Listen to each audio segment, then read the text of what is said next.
Hey everyone, welcome back to the channel.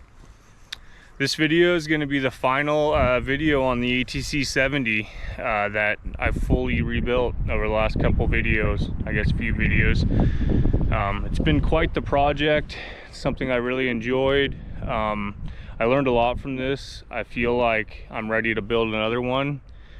There's some things I would do the same, and there's some things I do differently. But overall, I'm really happy with the way this project turned out, and it's been a lot of fun to build. These bikes are, I mean, you can go from mild to wild. There's so much customization and things that you can do with them that they're just a lot of fun to build. So let's go ahead and do a walk around to the bike, and then I'll take you guys on a little test drive. So this is what it looks like, all done up. I went ahead and installed the graphics on it.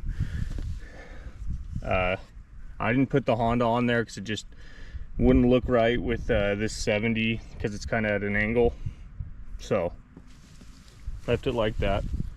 Come around to the back, put that decal on the back. I'm gonna go ahead and I'll get down and show you guys how everything turned out. Brand new wheels and tires, brand new bearings, brand new seat, foam, pan. Here's the battery box. That's how that turned out. Tires are still brand new. New chain, new bearings. Everything's basically brand new on this three-wheeler. The only thing that's not new is the frame, the triple clamp, and the front plastic that I'll show you in a second. Here's this side. Motor fits nicely in here. I watched a lot of videos on doing these. Something nobody said was you got to space out these foot pegs if you want to use the stock ones, because for some reason this thing has a really long shifter.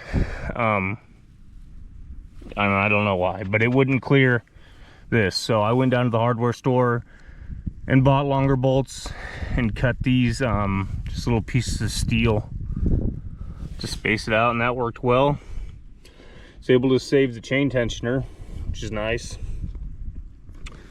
Pro taper handlebars, and yeah, this is basically how it turned out. This is the only original piece of plastic. So you got the forks, frame, triple clamp, and rear axle.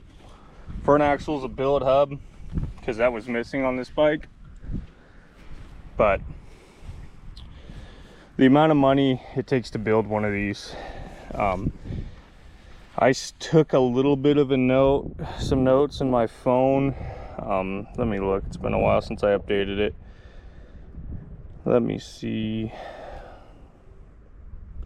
You know, I probably have 2,300 into it, maybe a little more.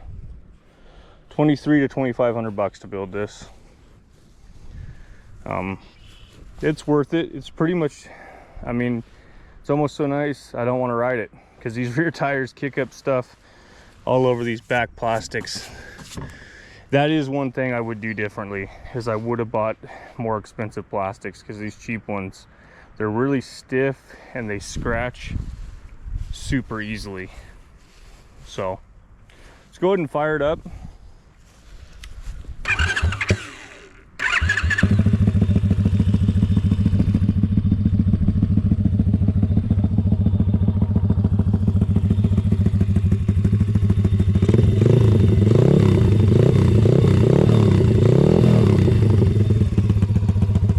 That exhaust sounds pretty good. That's from ATC70.com.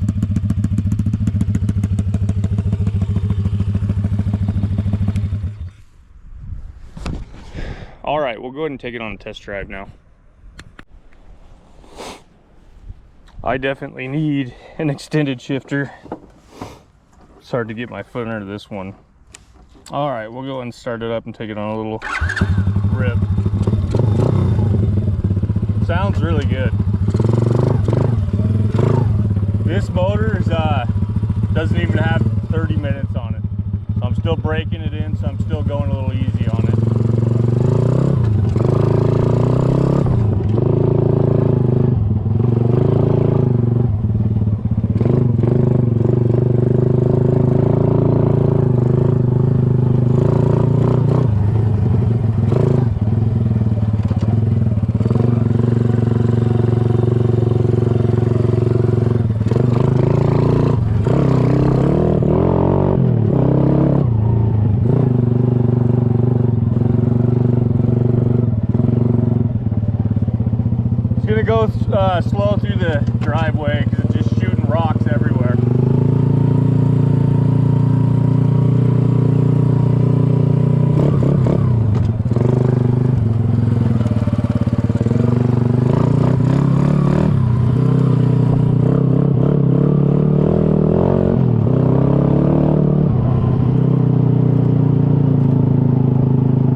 So that's it.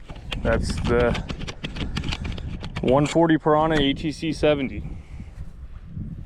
A lot of fun to build. Gearing definitely needs changed. I thought this thing would be a little more faster than that, but I also probably way too much for this thing anyway, so don't know what I'm gonna do with it. Might sell it.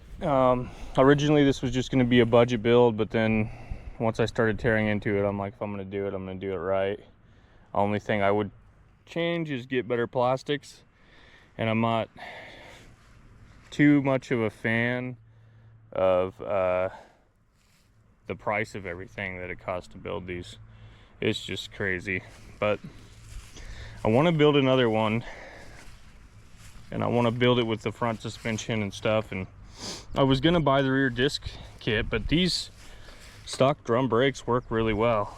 So anyways, thanks for watching. I appreciate it.